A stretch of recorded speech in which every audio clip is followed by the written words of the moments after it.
with a special report for Hoopsville from Grand Rapids, Michigan. The 2015 Women's Division III basketball season is done, and the first meeting of undefeated teams ever in the national championship game on the women's side is in the books.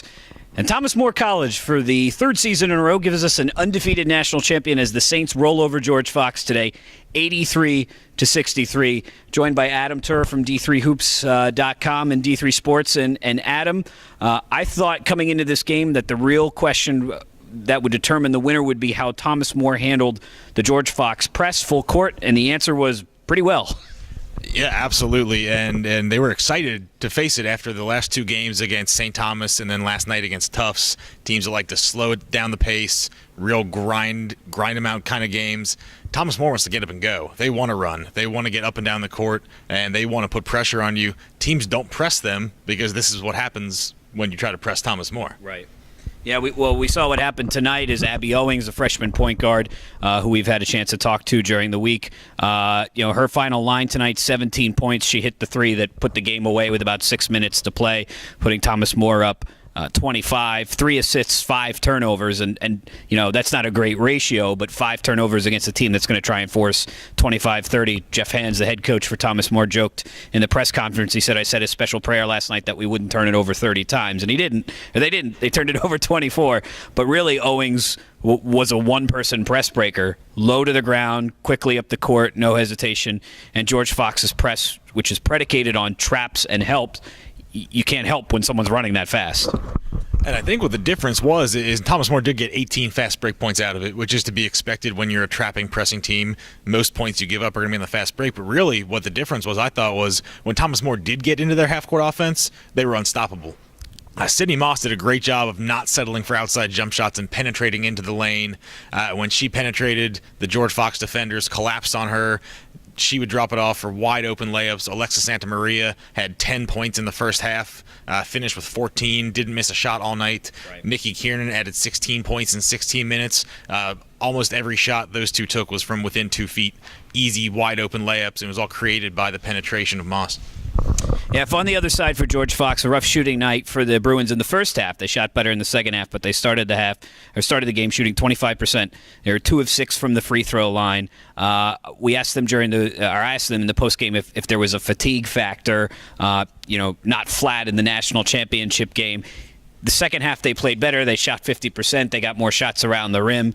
But at that point they were down 12, and Thomas More was never really threatened in the second half. It was an 8-point deficit for George Fox for about 10 seconds before Olivia Huber hit a three-pointer and put it back to double digits. And I think one of the things that surprised me is that George Fox struggled to shoot the ball, and that's partially a credit to the fact that Thomas More, who you talk about obviously on an offensive, and you talk about Sydney Moss a lot, a very good and very tough defensive team. They out-rebounded George Fox, who makes a living off the glass, by 15 tonight.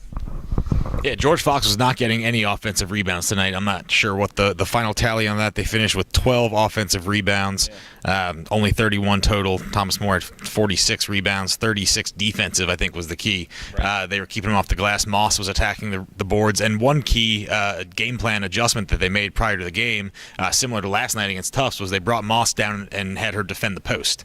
And that really caused problems, especially for Justine Benner, who really struggled in the first half. She got going in the second half, but by then it was too little too late. Yeah, Lauren Codling, the other the All-American for George Fox today, she had 4 points in the first 5 minutes. She didn't score another point until there was 5 minutes to play. She finished her line tonight, 7 points, 12 rebounds, 4 assists, 5 turnovers, 2 blocks, and 4 steals. So you get a sense for how versatile she is. But really what shut her down is when Moss matched up with her on the post. They didn't even try and go to her anymore. So if not actual plays, just the psychological advantage of Sydney Moss kind of forced George Fox to go the other way. Moss tonight, 19 points, 16 rebounds, giving her 196, I think, in the tournament. Was that right?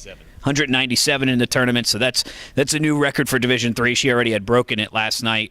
She broke it in 5 games. Chelsea Schweers had the record in 6 games for Christopher Newport. We believe it's the record at any level of NCAA college basketball. We're not sure about D2 men, but we think it is. We're pretty sure it is for D1 men and for D1 women. But nevertheless, obviously a tremendous tournament.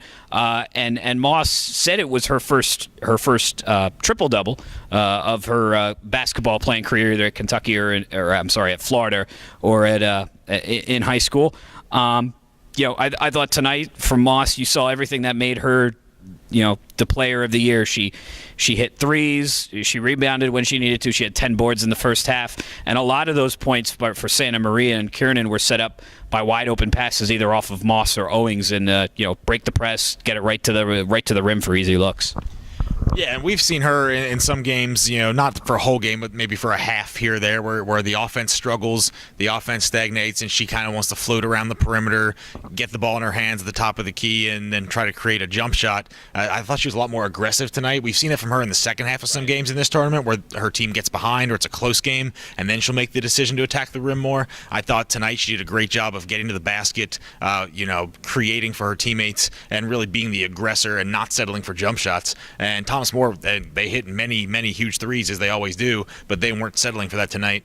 And they really did a good job of, attacking George Fox's defense, not just in the full court, but also in the half court. And once they built up that big lead, the press, the Bruins stuck with the press. They didn't deviate from what they do. That's who they are. That's how they got here. That's how they won 32 games in a row, and they weren't going to switch away from that.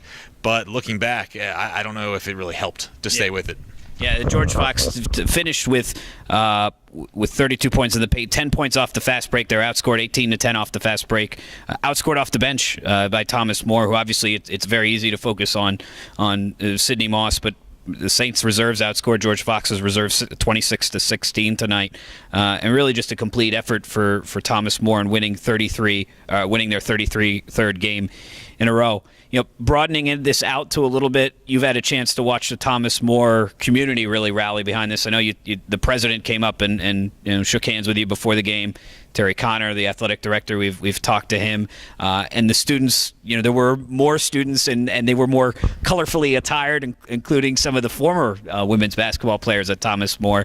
And you just got a sense what a special moment it was for them as a school, just like it was for Fairleigh Dickinson last year when they won their first championship in a team sport. You really see the communities rally around when they have those tournament runs. Absolutely. It's been exciting. I know you made it out to some games in Crestview Hills, Kentucky, to see what the home atmosphere is like, just to give you the full effect of how crazy these fans are for their team and for their program. It's the first team championship for Thomas More in any sport, which is a huge deal. Right. I've already seen they're already planning a welcome back party tomorrow afternoon to welcome the team back into town. It's a big deal. It's a really big deal, and they traveled. That's what impressed me, is they brought a busload of students up on Friday for the Final Four game, bus them back home after the game, then bus them back, plus they added about 20 more people signed up. About 24 hours of it's 24 hours of bus rides in 2 days. They were not fatigued in the least. They were, and I said this in one of my stories tonight, was I think Thomas More fans probably made up about 70% of the crowd and about 90% of the noise. Yeah. And it was funny in the post-game press conference, George Fox's players even admitted, and they struggled in the first half shooting free throws in the direction of Thomas More's student section. They were 3 for 9 from the line, and they admitted in the post-game that they were affected by it. They were affected by the noise. Where does we go from here? Thomas More graduates just 2 seniors, Sydney Wainscott and backup guard Stephanie Krusling. Sydney Moss will be back. Nikki Kiernan will have another year of experience in the post. Abby Owings showed that she can play with any level of pressure against her. She'll be even better as a sophomore. I think this team is going to be a favorite going into next year. I think that's a pretty fair assessment. You bring back the player of the year, coach of the year, and several experienced starters and bench players. Expectations are going to be high. On the other side for George Fox, they graduate Lauren Codling, who played for the Bruins for 2 years, Jamie Morris, who played there for 4 years, and Daisha Heckendorf, who graduated. There might be some other seniors, but those were the key contributors. They bring back a fair amount too. Justine Benner, who really emerged as kind of their go-to player, even when the Bruins were struggling down the stretch, and I think she had double-figure scoring in all 6 of the games for them. Sammy Nualai, I'm going to pronounce it. I probably got that wrong, but she played very well tonight. She had 13 points. She'll be back next year. And George Fox always one of those programs that kind of reloads with a lot of players that that play a very similar style, athletic wings. If you look down their roster, everybody's listed as a wing. It's either guard wing or forward wing, and it's a telling roster stat for them. Final thoughts here from Grand Rapids. I don't know if this is your first time to Van Noord, the arena here, which was you have the trophies from some of Calvin's national championships in behind us. My first time here. Nicest facility in Division III. Hope is second, and I don't know who's third, but it's a significant distance, I think. Not necessarily atmosphere. I think the smaller gyms, like the Convocation Center, you get more noise and you can feel more energy. But just in terms of just sheer impressiveness of the facility, this is pretty tough to beat. Oh, this is great. When I walked in, the first thing I said is this does not look or feel like Division III. It actually reminds me of Division I program, Xavier University in my hometown of Cincinnati, Ohio. Very, very similar in the layout, very similar in the amenities. Very, very nice facility. Hoping to be back here in 2 years for the next time they host the Women's Championship. One other thing I would love to point out, and I cover the Stag Bowl in Salem, Virginia for D3Football.com every year, and as I'm sure you know what teams to expect, you know what colors to expect, you know what fans to expect. And one thing, Gordon, you mentioned was how exciting it is to see a team and a program win its first championship. And that's something that I've never seen because I cover football. I've seen Mount Union and Wisconsin Whitewater, which gets a little stale. But this was exciting. And you've seen it. You saw it just last year. It's exciting to see a community come together and a program, experience that for the first time when, it's a goal rather than an expectation. And to see it come to fruition like this, it's a pretty fun moment. Well, wrapping things up, closing kind of bookkeeping notes for you all. Tournament team, obviously, Sydney Moss was the most outstanding player. Abby Owings, joined by Justine Benner, Melissa Toby of Montclair State, who became the 15th player in women's Division III basketball history to have 1,000 rebounds and 2,000 points. She did it with about 3 minutes to play in the third-place game against Tufts, and then Michaela North, the sophomore from Tufts. It's been a great season of women's Division III basketball. Sydney Moss, Abby Owings, and Jeff Hands, all with a lot to celebrate along with all their Saints teammates. Thomas More College, first time ever, national champs. For Adam Turer, this is Gordon Mann. Back to Dave McHugh with more Hoopsville.